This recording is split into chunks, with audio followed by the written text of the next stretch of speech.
Sibuyan. Ayon sa Quezon City Police District, nag-ugat ang pagkakalo, matapos ipagin ng gwardiya ng pamilya ang umano'y kabilang-ilalang kilos ng biktima. Yung biktima po natin ay nandun para mamili po sa naturang supermarket. At habang pakalabas po siya, nung tinapos siya po ng resibo bilang part ng protocol ng supermarket po, ay doon po siya sinutan ng duty po na gawin. Base sa investigasyon, una na nagpakilalang pulis ang biktima sa gwardiya, pero nagduda pa rin ito.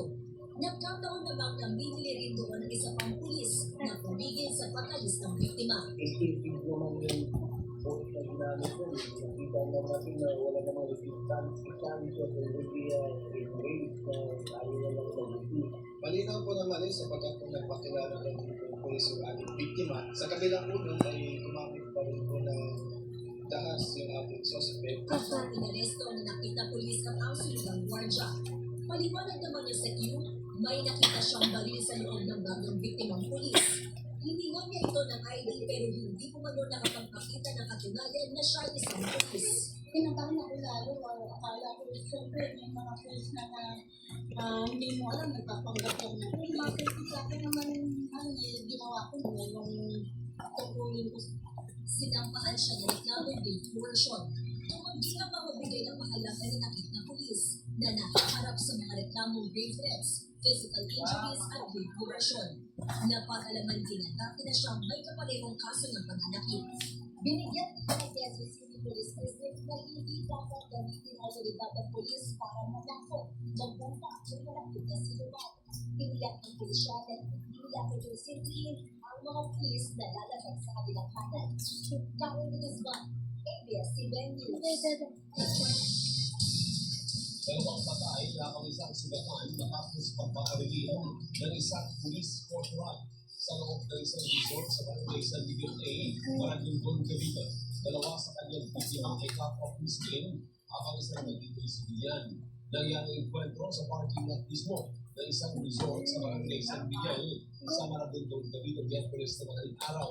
Ayon sa staff ng resort, bigla na lamang silang nakarinig ng putukan habang nagkakaroon ng kasiyahan. Ang Interior Secretary Jean-Vic Namuya, galing ang mga biktima at suspect na pulis sa birthday party ng Hepe ng Maragondon Municipal Police Station at lahat sila ay nakainom na at dala kanilang service firearms. Nakuha sa lugar ang issued firearm ng suspect na isang 9mm pistol na sa kustudiyan ng Maragondon Municipal Police Station na sabi suspect at nakatagdang sa ilalim sa inquest proceedings sa ospital o sa opisyal na bayan mula sa Police Provincial Office ng Cavite. Inalis na sa kanyang pwesto ang Chief of Police ng Maragondon Municipal Police Station.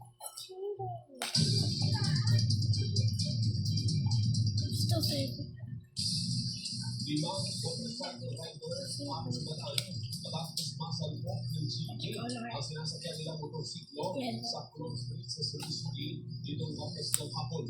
Kita sa CCTV na nakaligtas properly ang driver ng jeep. Sa quote sa CCTV ang pagpasok ng apat na kawatan sa isang cellphone shop sa Bambang, Nueva Vizcaya. Kita sa video na sinira ng mga suspect ang hardware at binasag ang salamin ng mundo bago nilulubog ang mga display na kanila. Nilapitan pa ng isang CCTV footage na tukoy ang kanyang pagkakilala. Ayon kay Police Ranger Michael Gombe, Hepe ng Babakit, hindi na si Dede ng Nueva Vizcaya ang mga suspect base sa pagkakakilala ng isa sa kanya. Wala rin anong natakay na cellphone o pera na inaitago sa ball. Langit accessories lamang ang nakuha na umabot sa 1,000 piso ang halaga. Matapos ito tumakas mga suspect na tulad ng Pangasinan. Sa tuloy na tinutugis ang mga suspect.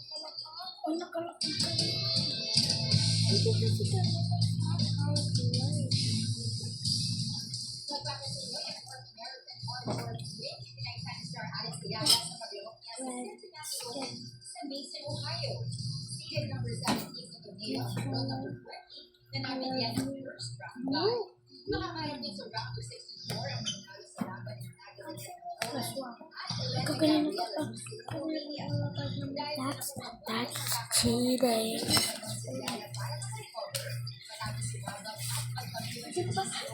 at umabot sa round of 16 ABS-CBN Open Sana kalipas sa 2 linggo.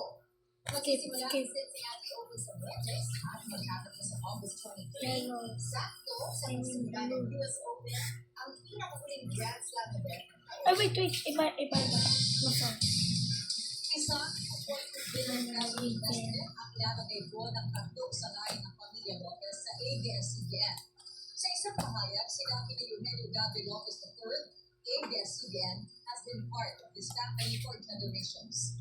The vision our family set out was to remain the heartbeat of this family, to be in the service of the Filipino. We are putting our own money behind this conviction. Dagdag po Oh, ni wait, Lopez, hindi yan. maglalagay ng Lopez Family Majority na binubuo ng Prep Investment Corporation, Nantes Corporation at Crest Holdings Company Incorporated ng higit sa 2 billion pesos Magkapares sa ng media company pag-file. para masuportahan ang recovery plan ng ABS-CBN at magbigay ang obligasyon sa mga empleyado. Samantala, sinabi naman ng ABS-CBN Corporation na maglilikot ito ng 6 na bilyong piso sa bagong equity. Kaso, Ito ay sa pamamagitan ng 2.2 billion pesos mula sa tatlong sige, ng napakalan Lopez natin. Authority. Okay. Ang INC Holdings Corporation naman ay magsasubscribe sa 3.5 billion pesos na shares ng ABS-CBN. Ang INC ay isang 100 Cyberpassing country. Pero, so lang kasi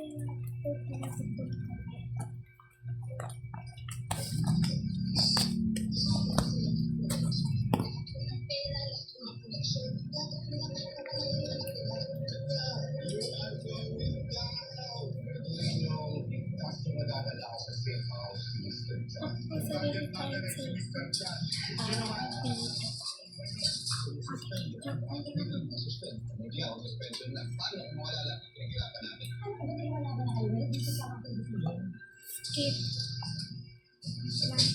Lang. Oh. Change color. Plus 1. Oh,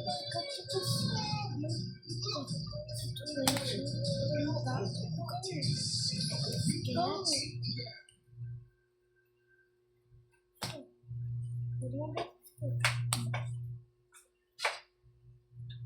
Skip. Skip.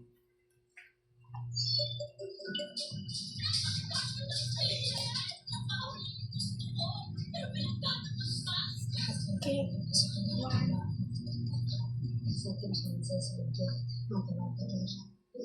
Green. Kuha pa ako. Kali.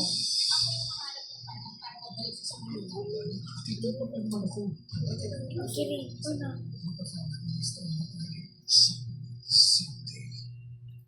Eh, wala. Hehe. Wala. Ewan ko ko.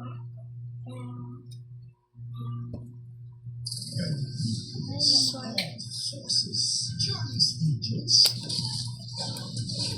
Wala pa din.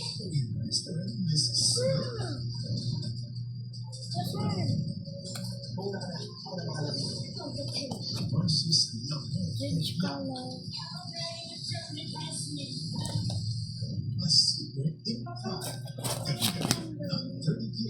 Pagkatapos ng Someone Someday.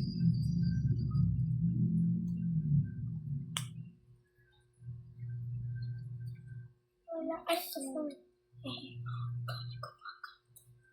Kapamilya sa lahat ng panahon. Kasama tayo sa bawat kwento.